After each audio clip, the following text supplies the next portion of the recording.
भारी से आदमी औज़ुबिल्लाहिमिनश्शैतानिर्रजीम बिस्मिल्लाहिर्रहमानिर्रहीम। माशाल्लाह माशाल्लाह ही खैर जो नलको तैयार थियो ये मारवाड़ा पानी मां मुस्तफ़ीद पिया थियनि।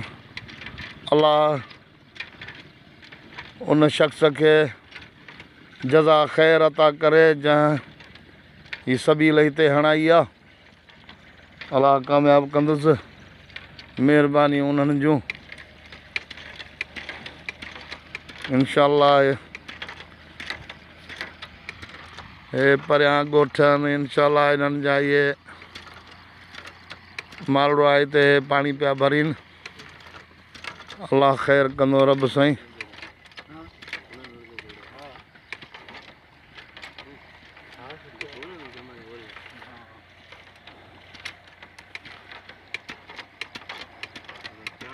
बिस्मिल्लाह करे भरे